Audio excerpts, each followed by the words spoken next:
and then we'll keep building on it, and then hopefully by the end of the night your mount top should be a little bit better. So we'll focus on, first section will be just like high percentage ways to move into mount, and then we'll work on, say, attacks from the mount, shutting down your training partners, escapes and so on, right? So a lot of time when you use a traditional kind of crossface and underhook, Martin can, like say, put his right foot on his left knee and kind of block me from getting my knee inside. Alright, so there's different kind of grips that we can take. So first one we're going to do is basically we're going to give up the underhook. I'm going to take a crossface, so I'm going to get, say, my fingers underneath his armpits. I'm going to pull his head towards me and obviously give him a bit of shoulder pressure here. Still, if I try to put my knee into this space here, Martin can do a good job of blocking it. So what we want to do is we want to think about bringing our elbow to our knee here. Alright, so I connect my elbow to my knee. I put my head to the floor. Once my knee pierces through the line of his hip, I post my hand on the mat. So I'm going to drive, I keep the shoulder pressure, I go put my head on the mat, knee goes to the floor, and we window wipe. Or I bring my knee up to his armpit, and I take my underhook here. And it's really important we take the underhook, because if I move into mount, what Martin's going to look to do is push that knee down and get me back to a half guard. So we know usually that's the response you're going to get. Alright, so again, instead of just locking up a traditional crossface and far side underhook and trying to get this knee into this kind of hip pocket, you see if Martin's active with this knee position, it's going to be hard. What we do is we unlock our hands, we get the fingers underneath the armpit, we pull the head towards us, and then we give a bit of shoulder pressure.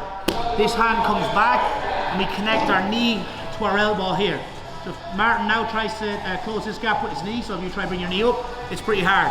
I slice the knee across, head goes on the mat. Before the head touches the floor, the hand posts out. Knee touches the mat, we window wipe, slide our knee up to the armpit, and we take the underhook. When we get the underhook, we bring our elbow outside the line of our wrist. This will make our arm a lot stronger, and what it'll do is it'll get Martin's arm in a weaker position. So what I mean by this is we want to get his elbow over the line of his shoulder. So now if Martin tries to move from this position, it's pretty hard. Then we can start to walk this hand up for different attacks. Alright, so that'll be our first one, and we'll build on that, right? So 3, 2, 1. Now that we got a feel for the technique, right?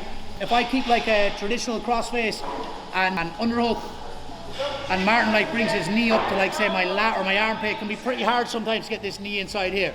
Alright, so again, what we do is we take a crossface, we take the head off the center, so we put it in towards us, and we give him a bit of shoulder pressure here. So what you're going to do next is, once you get this crossface into position, this elbow slides back to your knee here, or as close as you can. Then you hop up to like a knee on belly position here. See the way my knee is starting to come inside? So what I'm going to do is I'm going to lead with my head, but I'm going to go so far before I get swept. Alright, if I just kind of give all this pressure and I don't post, he'll end up rolling me. So what I want you to do is get feel for the position. So you're going to take the head past the shoulder, then put your hand out nice and wide. So now if Martin tries to bridge, it's pretty hard. My right hand is pushing back in one direction. If he tries to push in the opposite direction, my left leg is pushing back into him. So we continue to bring this knee across. Once we free our leg, then we take our underhook. We bring the hand inside the elbow. Alright, so if Martin tries to kind of fight here, my elbow is just on his elbow, and we start to walk this hand up into stronger positions. Alright, so let's just play around with that for 2 minutes, and then we'll bring it back in. So 3, 2, 1.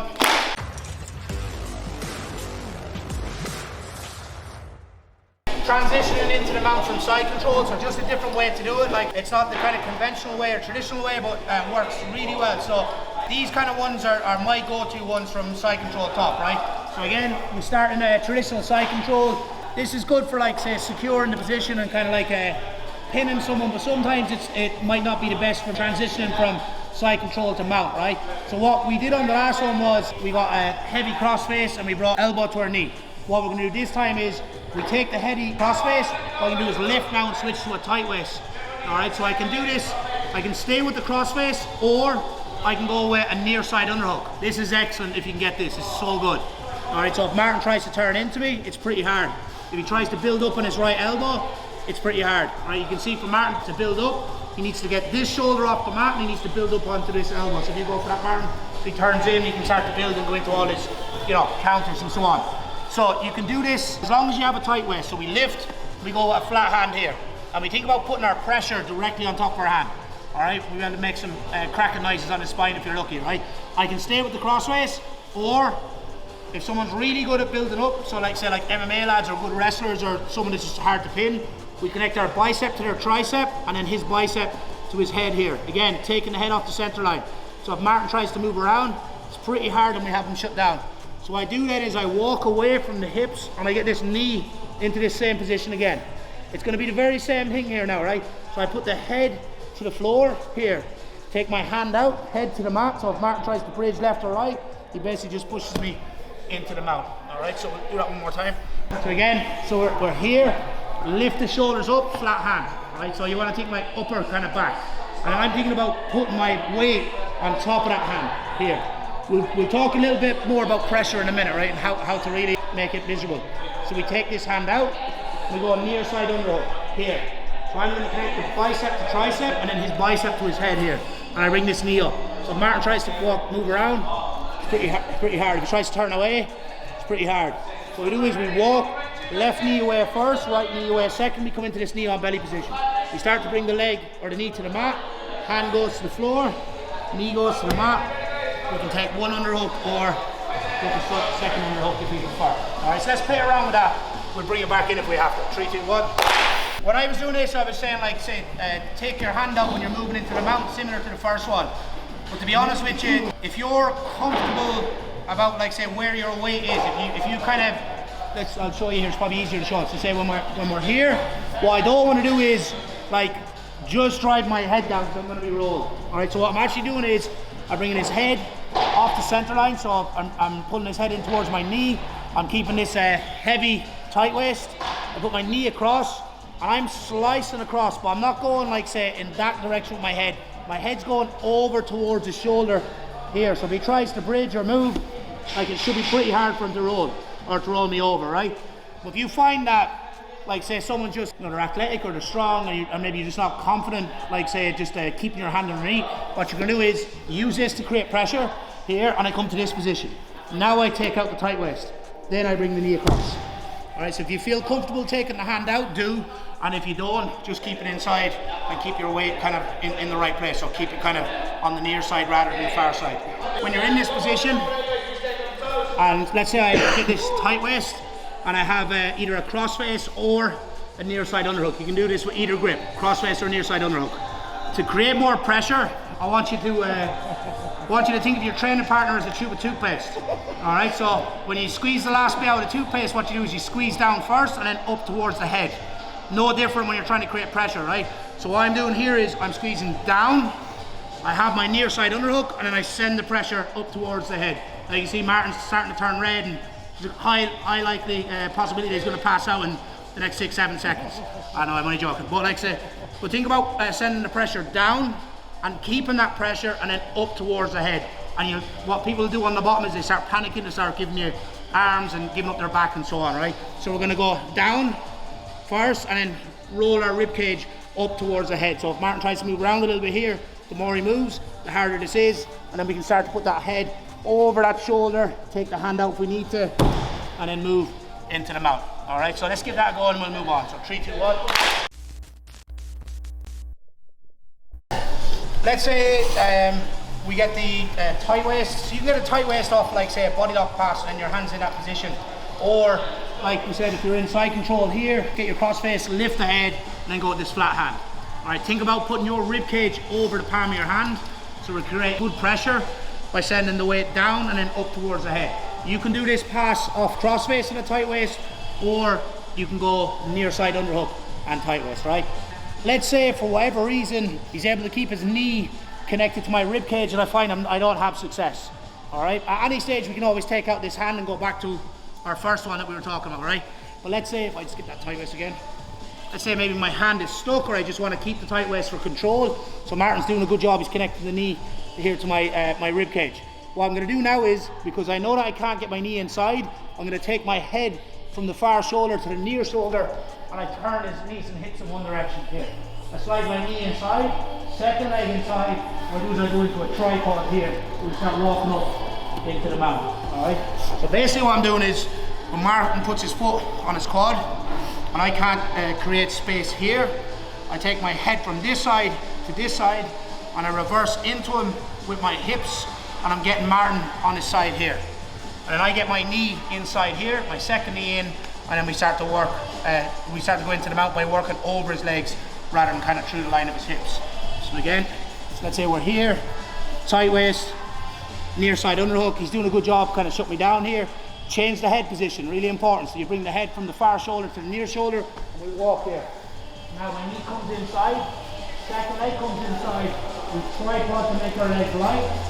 See, I'm posting on my feet, my hand and my head. Martin tries to move around here.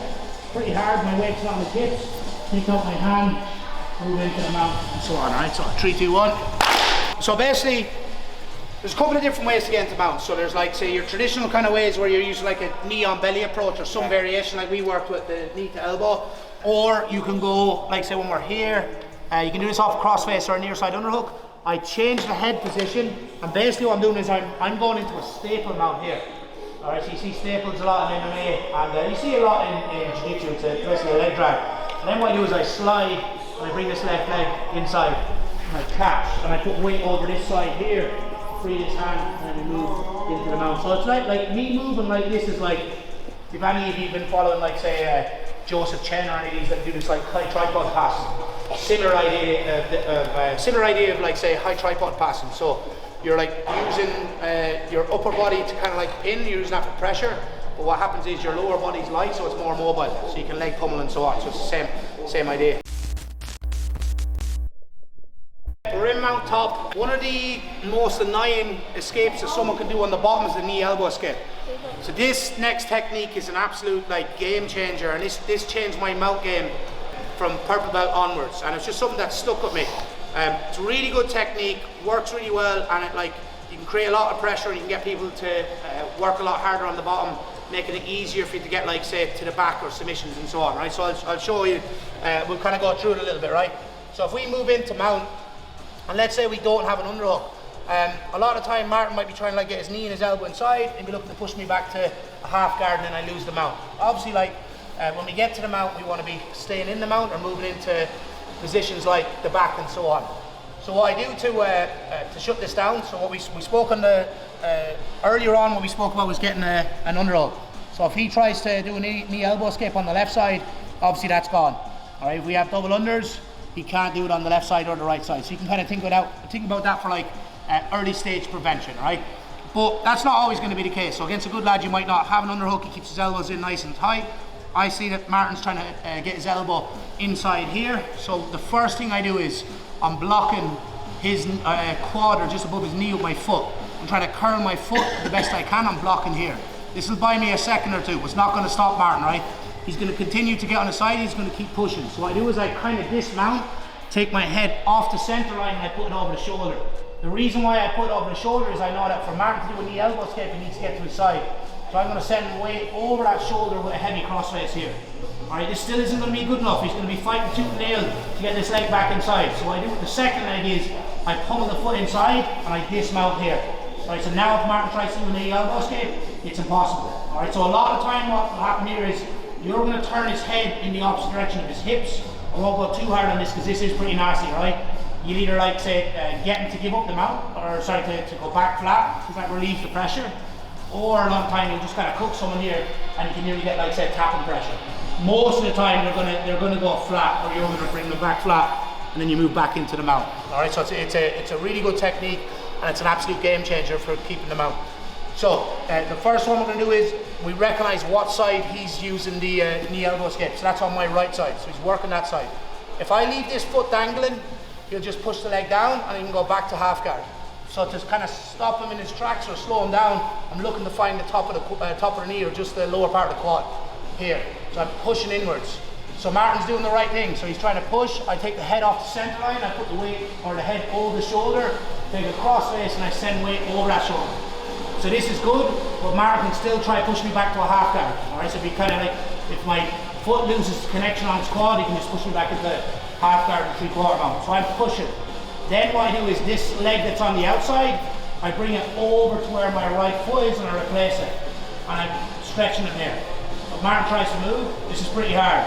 I'm going heavy shoulder pressure, basing on this side, basing here, basing here. So if he tries to go knee elbow, it's impossible. Alright, so we flatten him out, and then we move back into the mount. Alright, so let's give that a go. We'll bring it back in if we have to. So 3, 2, 1.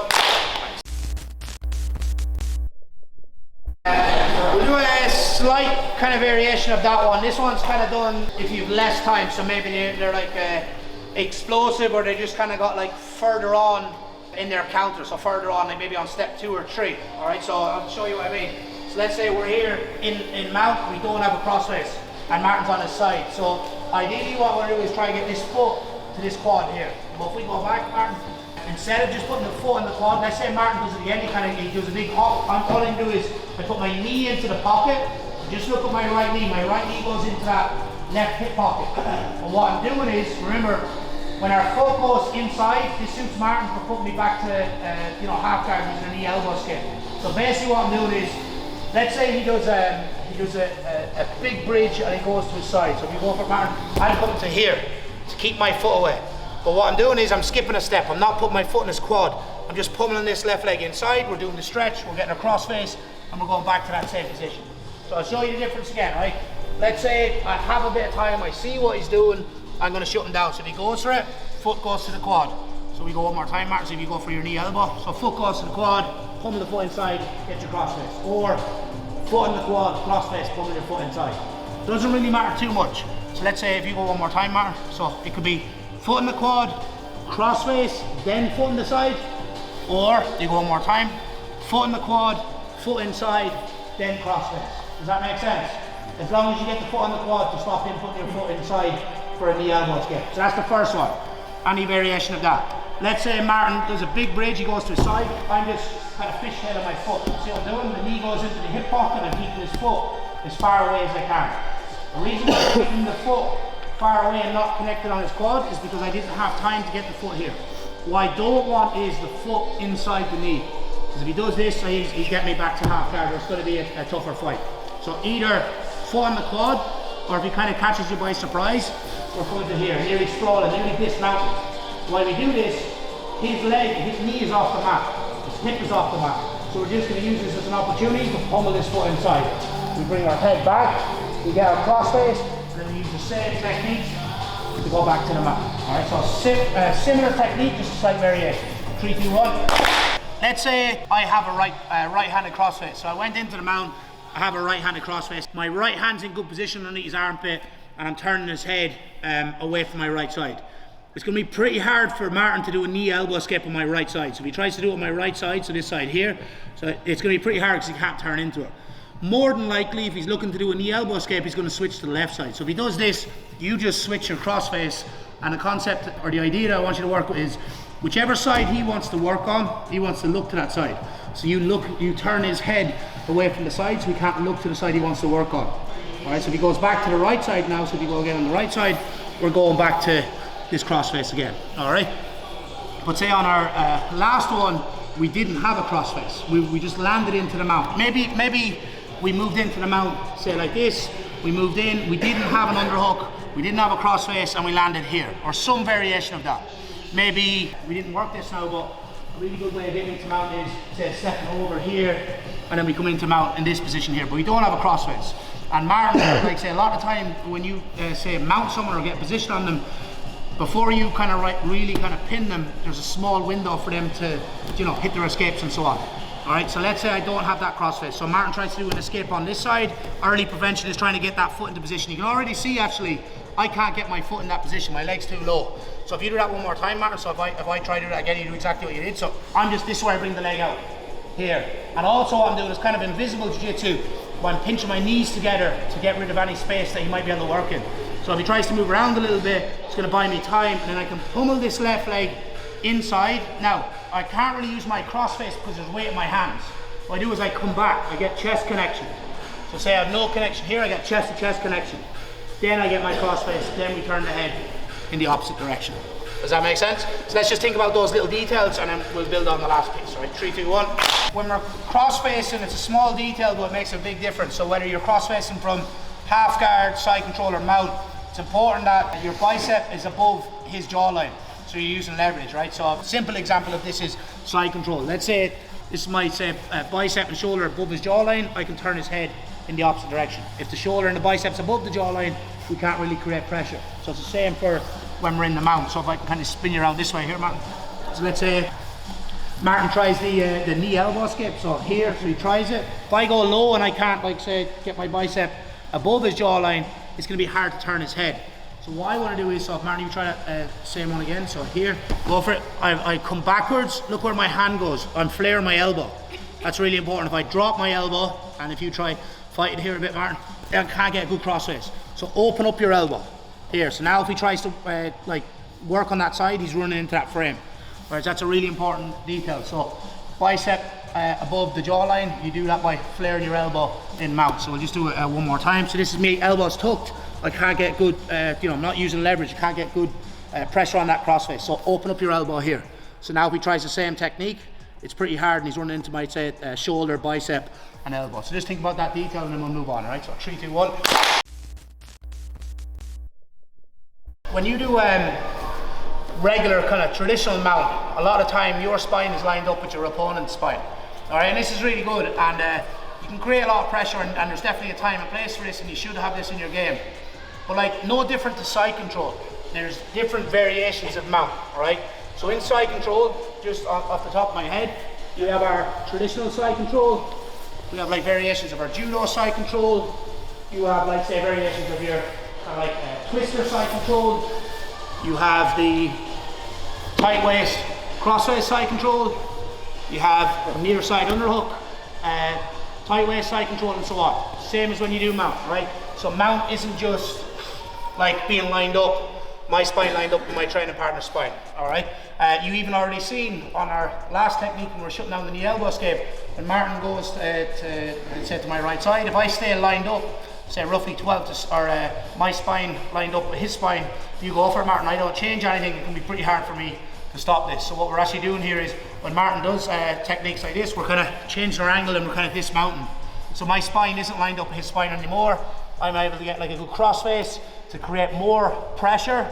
I walk this leg up, so it doesn't look like our traditional mount anymore. All right, whereas if I stay here and Martin does the same thing, so if you go for it one more time, he's able to kind of get me back into half guard. Obviously I'm exaggerating a little bit so you can see it, right? So the next technique we're going to use is twisted mount, and this is really good if you have, like, say, an athletic opponent that's really good at like bridging. All right, so the last one they were kind of bridging, but getting to their side and using the elbow escape. This time someone's just very athletic, just has a really good bridge. So what we do to shut down that bridge is basically we get crossface. I'm going to move away from our traditional kind of mount, so our spines aren't lined up. I'm going to basically take a single grapevine here. The detail on this first is to take away the bridge on his right side. What I want to do is to put him in a weaker position. I want to bring his ankle outside the line of his knee. So what I mean by this is, if you look at Martin's knee here, say if we had like a plumb line and we brought it down to the mat, this is a good position now for Martin to bridge this way. So if he goes, there's a bridge, so if you bridge here, hip is off the floor and he's able to put weight into the ground off that foot. If I bring the foot outside the line of the knee and Martin tries to do the same bridge, there's less power, all right? So whereas we go to here, he does the same bridge, look how high he can get his hips, all right? So kind of think about that. So again, this time we managed to get our crossface. All the same details we talked about. Fingers into the armpit, open up your elbow. This time we hook, I drop my hip, and I bring the ankle outside the line of the knee. You can see on my right foot, it's active toes. So I'm driving into him in this direction. If Martin tries to bridge now, it's pretty hard. Not impossible, but pretty hard. But also look at how wide my base is. So if you look at my left foot to my right foot, I don't know, maybe it's 4 or 5 feet compared to here. My base is basically where my 2 knees are. Again, this isn't wrong, this is a variation of mount that you should have. But if you want to create more pressure, we want to change the angle of our elbow and also change the angle of our spine here. So I bring in the foot outside the knee, active toes, walking this leg up as much as I can. All right, so if Martin tries to move, this is pretty hard. What this position also does is it isolates his arms. So Martin's not able, his left arm isn't able to save his right arm. All right, so if he tries to bring his left arm into play, it's pretty hard, and now I can start to, like, say, attack. I can work for head and arms. We can set up like Americanas and back takes and everything else. All right, so let's play around with the position and then we'll kind of show a couple of attacks off it. So 3, 2, 1. Double grapevine is a great technique to have in mount. All right, depending on your opponent, their body type and everything else, right? Double Grapevine's very good, right? But the only problem with double Grapevine is, right, you're countering their bridge, but you don't really get like too much of a heavy crossface. The reason for this is it's kind of like, it's nearly like more of a lower mount technique compared to like a higher mount technique like a S mount or something, you know, some variation of that. Whereas if we go with a single Grapevine, we get to take away their bridge, but also we can create more of an angle where our spines aren't lined up and we can create more pressure here. So I want more pressure, the single Grapevine is going to be good. And again, if you look how wide my base is from my left foot to my right foot, the reason why my right foot is in this position is if I don't have this Grapevine in position and Martin brings his foot inside his knee and he starts to bridge, this is where I'm vulnerable to being swept, all right? Whereas like, let's say I don't even, maybe I don't have the Grapevine yet and I'm here. If Martin tries to bridge, like that foot should counter that or slow that down. Obviously this reinforced with the single Grapevine, if I can catch it early enough, he tries to bridge now, the bridge is gone, all right? Can I spin you around there a little bit? So the other reason why I really like the twisted mount is because I'm a sick individual and I like hard, no, I'm only because I like to create pressure, and then if you create pressure and you get fatigue, obviously you can get more submissions and stuff like that. And this is really good because, like we said earlier on, we can we're isolating his arms. All right, there's a couple of different things he's going to look to do from here. If he gets an underhook, so if he gets an underhook, more than likely he's looking to do the bridge. All right, so if he tries to bridge, we're shutting it down here. All right, and then we're looking to get an underhook of our own. If we get an underhook of our own, now we can start to work into techniques like head and arms, so that's one option. Another kind of response he might give you is just a regular crossface here. If he does this, this is beautiful, right? All we do is basically just take our hand behind, we grip like say elbow or kind of like up by the wrist, and we push the hand over the shoulder, catch the wrist, and we feed our hand inside here, all right? A couple of things can happen. We can go straight for the Americana if he doesn't bring his left hand inside, or what will happen is if I allow him to bring his hand inside, he might come up on his side. So if you bring your left hand inside my chest, he gets to his side, and this allows us to get back takes, all right? So kind of setting traps. But we'll talk about the Americana first, right? So let's say he's here, he's cross-facing. Again, if he goes back to an underhook, we know that he's looking to get looking to bridge. But we're shutting down that bridge with the heavy cross-face and twisted mount. So he tries to cross-face me here. You can grip the elbow, or if you can grip the wrist, do that. If you can't, just go to the elbow, and I push his elbow over his shoulder here. Yeah, and I catch. All right, so now if he tries to get this hand back, it's pretty hard. All right, so I lock up a figure 4. Now there's a problem here.